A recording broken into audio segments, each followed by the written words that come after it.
Ooh, Instagram.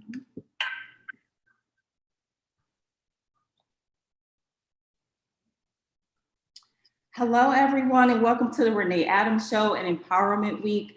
Just a few housekeeping things. Please don't forget to like, share, and comment on this broadcast. And also, if you'd like to be a guest on the show, please inbox me. We can chat and talk about that. So today I have my guest, Marissa Crespo. She is an entertainment, business, and intellectual property attorney who focuses on copyright and trademark brand protection for content creators in the film industry, television, literary, fashion, and music industries. I'm excited to have you today, Marissa. Welcome to the show. Hey, thank you for having me. Hope everyone's Absolutely. good. Absolutely. So how you been holding up? How has business been going for you with this pandemic going on?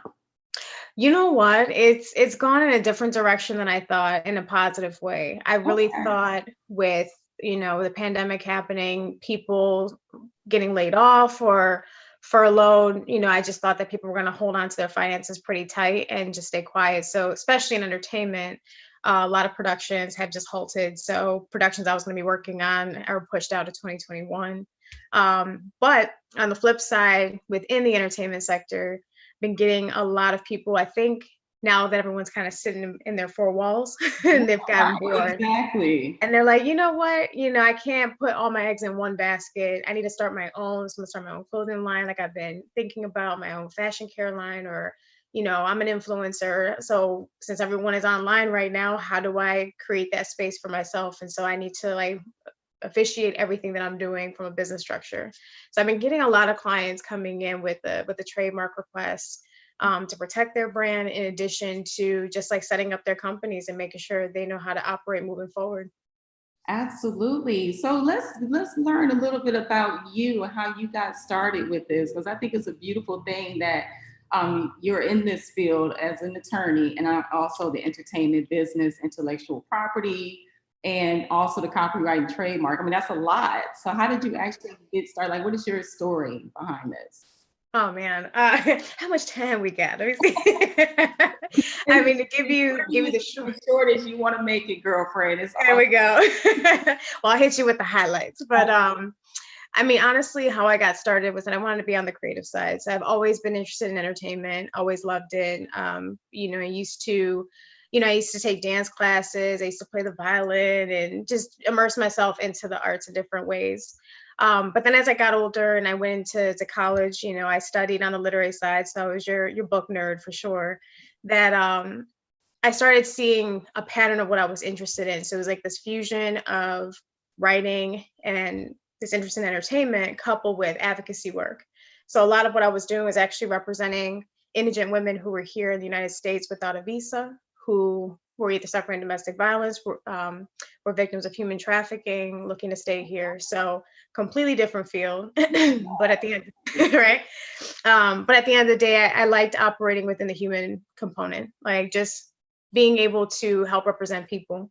So I ended up translating that into a career of like moving into law, moving on the advocacy side, and then flipping into entertainment through immigration artist visas. So like any of your entertainers who are coming to the United States to perform, like right now you have a lot of artists that are coming in from Africa, the African continent, coming into the Caribbean or from the Caribbean over to the United States. And they usually need some type of visa if they're coming from outside of the United States. So I started working in that realm. And it got to the point where I realized, honestly, going through the process, I kept seeing over and over again how people of color were getting sidelined or law was being used against them, not always for them. yeah. So mixing my advocacy, my love for entertainment, I decided to kind of embark on a path after law school and after working for a law firm, doing real estate work, to go ahead and open up my own. Wow. So, I mean, you went just from just working with other people to deciding on getting your own firm started. How's that going for you now? Like, as far as the partners that you chose, and how is that going for you today? Oh, it's great now because I work for myself. I've realized I'm pretty much a personality. Like I know what I want, I know what I'm looking for and what I go for. And so I felt stifled in a work environment where people were dictating my workflow, I had to respond to partners, deal with inner politics. It's just not my cup of tea. So I'm like, as I've said before many a times, I'm like a dirty martini. I ain't for everybody, I'm acquired taste. So I'm okay with that. Yeah, so you went off and did your own thing. That's a brave thing to do, because I'm sure it was a hefty process that you had to go through. Yeah, Yeah. it was scary. I mean, to set up, set up the company didn't take much. It was really, how do I get clients to trust me, someone that they haven't heard, right? Because it's a service-based business. I mean, we can tote around that I'm Esquire and all these great things, but at the end of the day, going back to the human level component, I'm a service provider and I'm supposed to be there to be your coach, to help mentor you and help you from a legal standpoint, to tee you up in the right space to do what you're looking to do from a business perspective. So to build that trust, definitely, it took time. A lot of hours were spent, unbillable, things of that nature. But it was so worth it, because at the end of the day, I cut my own checks. So to be my own employee is pretty dope. So how did you build your business? I mean, I pretty much built it just networking as much as possible. I knew I wanted to be in entertainment, but I was also coming from a corporate transactional perspective. So at the end of the day, whether you're an entertainment client, you're just a special type of client who has a special type of business, but you have a business nonetheless. So I took a lot of pro bono clients kind of starting out again, because I felt like from a marketing standpoint, it's a lot easier to have happy clients who talk about you. That's Right, exactly. Oh my God. I right. totally understand that. Yes. Yeah, I'd rather have that any day than to have like a giant billboard or this little commercial where I'm toting around. Like, it's just not my style. Oh, that was a smart move. Yeah, so that's pretty much it. Yeah, and then you went to one of the top law schools. Like, how was that for you? Like going to one of the top law schools, and why did you choose that route? I chose the route because I wanted to see, could I get there, right? I'm a firm believer of don't self-eliminate. And I went through a few years where I did a lot of self-eliminating. Like, I don't think I'm fit in this room. I don't think that I'm meant for this space, rather than owning my space within whatever place I'm actually operating in. And so it took a while, but when I was going through college, I kind of had that self-doubt. But then as I got through my latter years, I was like, the worst they can do is tell me no, and I'm still going to be who I am, which I think is pretty good. So I'll be honest, though, I was shocked when I got the news and I got the packet. It was a thick packet. And I was like, damn, this is a big ass no. Okay. I was like, they could have just emailed me.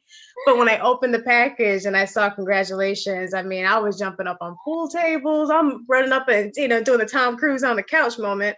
And I was pretty excited, but it was an experience for sure. I'm glad you opened up about, you not really having that kind of confidence when you came in, because one of the questions that I had for you was, did you ever give up on the idea of becoming an attorney because of all the chaos that you could possibly go through? But that wasn't the case for you. But you still kind of felt a certain kind of way, like, where do I fit in? Yeah, no, I definitely did. I felt, as I mentioned, I even still had that self-doubt even when I was in law school. And it always kind of trailed with me. And so just trying to shake it throughout the years. And for me, it was just always that thought of, my goodness, like, how did I get here? And I had to change that. How did I get here to, I know I'm meant to be here. I deserve to be here. Right. So like, I just need to focus in, not on the self-doubt, but like, I'm here for a reason. I just need to discover what that reason is. Let me embark on that instead. Change real quick your perspective on everything, and I know it takes time, but you have to get there eventually, so that way you can be focused on the end goal and put your all into it, rather than self-doubting yourself. Yeah. So good for you on that accomplishment. And thank you. And one of the things that I wanted to talk about, that I know had to be a challenge within this, is that you work with some of the major like networks, as far as, let me just name a few. Let me just make sure.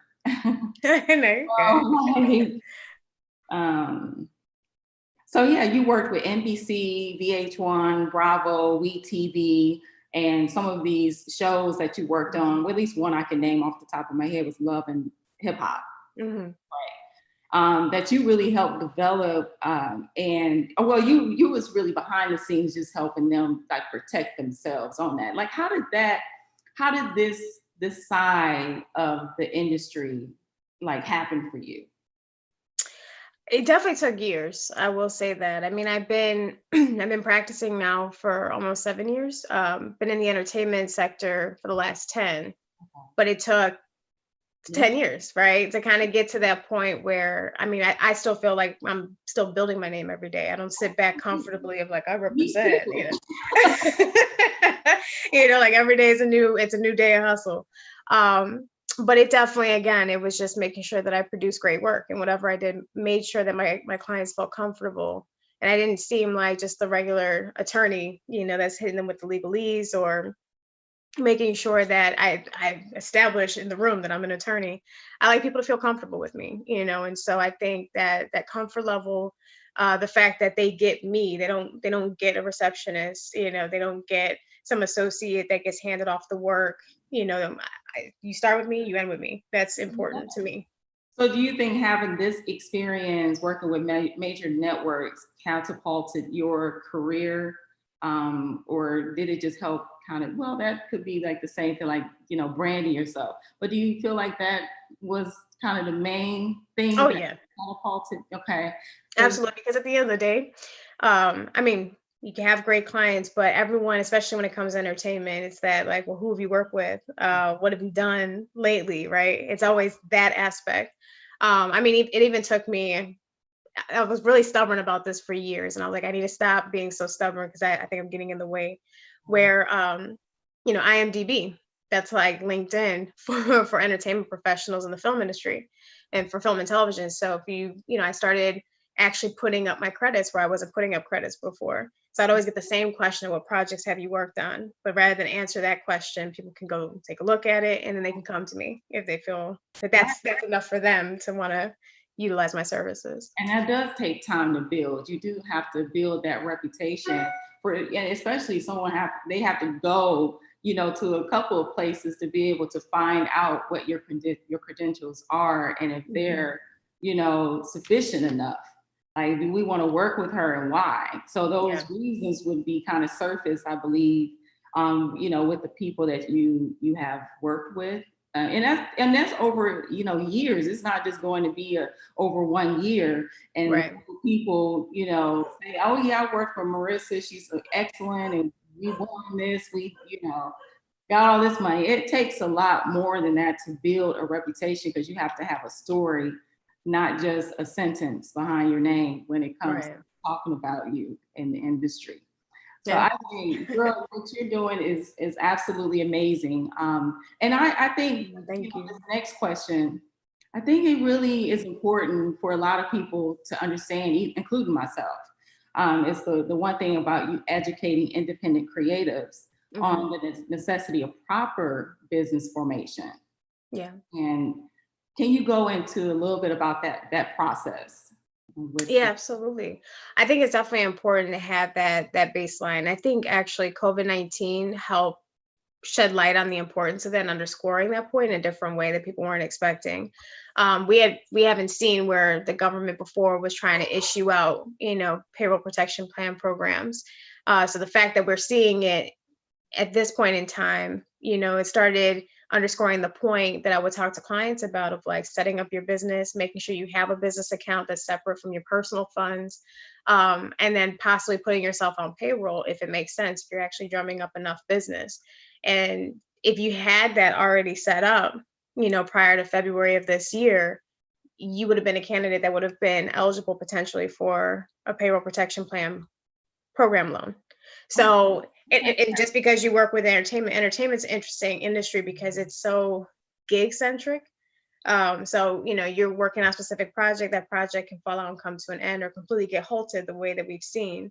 But if you have some revenue streams you could tap into more than just one, you don't want to put your eggs all in one basket. You think about all the related services or related merchandising and things you can do in connection with who you are as your own brand in the marketplace.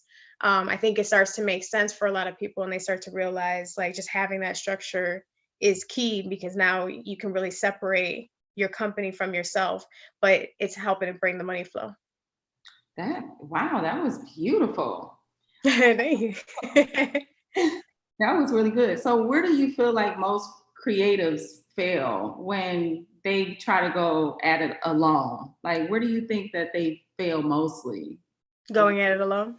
Yeah, right. There you Some of this is pertaining to me, and I know a lot of people can, relate to what I'm talking about. So Yeah. you No, got no, and I get it, like going at it alone. Look, I mean, even within my space, I have my own firm. I'm my own, practitioner within the firm, but I had to recently hire help of like, okay, I need to release the reins on certain things. I can't do everything because it takes time away from what you were meant to be good at in that respective space, right?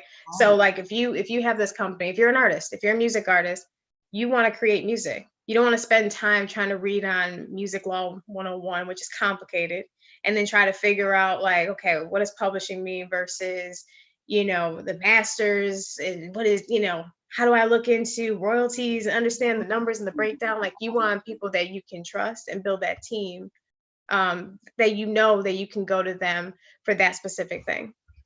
So I would say that's probably one of the biggest mistakes, along with just not not having a plan. If you stop and just think about what you're trying to do and spend that time being pensive before you execute on your plan, I think is a smart move, right? You won't have everything put together and perfect, but just being able to have a plan and take it in a small digestible steps, I Mhm. think is critical to see the success that you're looking for ultimately. So what are we looking at when we talk about brand protection? I mean, with brand protection, especially nowadays, everything is transitioning online. A lot of things are virtual. So it's not even like real estate used to be, and not to say that it isn't today, it is actually booming right now, but real estate is a physical asset. Mhm. But what has been increasing in value are your intellectual property assets, your trademarks, your copyrights. So at this point, because you have to figure nowadays everyone's streaming online. That's all. When you boil that down, that's all copyrights being exchanged all over the place, Mhm. and through contracts. So movies, music, fashion. Any of your cosmetic brands, your image, that in and of itself is an asset. So we have to think about those things and think about how we could paper up to turn that paper, the legal paper, from white to green. Oh my God. Oh girl, you coming up with all this stuff. That is so good. So, I mean, is there any other things that you kind of like teach? Well, I mean, I know that you go and teaching women, African Americans predominantly. Mhm. What other things do you try to educate Black women on when, I mean, not necessarily just being a content creator, Mhm. there's other things that you like to educate them on, in your field as an attorney. I mean, I would say not just the legal side, but also the business, right? The business piece, and then just helping them flesh out like who they are and how they're entering into that space. If Mhm. there's any way I can help in that regard, right? Like take it for what it's worth. It could be like completely unsolicited advice. But I like hearing from people like what their underlying passions, their true why for what they're looking to do, because it helps me make sense of it from a business legal perspective to help guide them along the way, or to be like, you know what, I'll be honest with you, this doesn't even look like a good deal for you because I know you. At the end of the day, it seems sweet, and it seems like a great gig, great network, but it's not a network for you. Well, is there like room for like when you are in those situations? Is there room for negotiation or for you to modify those terms and conditions, or do you Oh just? yeah. I mean, yeah. I mean, my favorite phrase I always hear from another side is, well, that's just how we do things. And the way I look at it is, well, this is a contract though. So I mean, it's between these two people. So there's the industry, there's the standard, but then here's what we're trying to negotiate. We negotiate every day. We negotiate in our relationships. We negotiate in our friendships. We Right. negotiate whether we gonna wake up in the morning and decide to go work out. Right. Oh my God, I would struggle with that one. I, that's why you see me from here to here. At quarantine looking cute. But every day we negotiate. So why can't you negotiate a contract? Negotiate what you want. And I think that's a key element that I like to ask clients is like negotiate for yourself in the room. Like don't be afraid to turn away from something. Right. I'm not gonna offer it for you because if it's not gonna make you happy and that was your baseline, anything else after that is a wrap. Yeah, because if they're not willing to move anymore and you're like presenting the terms, this is what they're offering you, and you're going over some of the things that they may not have understood by just reading it themselves. Yeah. So with that explanation, then they're able to kind of decide from, especially from your knowledge and expertise. Just having you there is really great, because you don't have to just sit there alone or with a friend, like, reading it like, okay, so what do you think about this? And what do you think about that? And they kind of giving their interpretation, but it really isn't benefiting them because they don't know the long-term effects of Right. that. Yeah. So I think it's great to be able to sit down and say, I don't think this is for you, because I know you. We had this conversation. We always talk like, so for me, it's almost like you build friendships with your clients. Mm-hmm. To understand them and what is good for them in that time in their life. Yeah, because it's what I'm investing in is not just my time and doing the drafting, the negotiating, but when you want to sign up with me, it's signing up a relationship. Like it's supposed to be a mutual exchange, the way I look at it. So yes, like I'm supposed to be delivering work product, but at the end of the day, too, you want something that like, okay, I know she's got my back. If I send it off to her, I know she got it. Like no worries about it. Like if you have that type of relationship, I think with your attorney, I think that's a successful relationship at the end of the day. Not one where you're like, man, I've been trying to call him, can't reach him. Give us a break.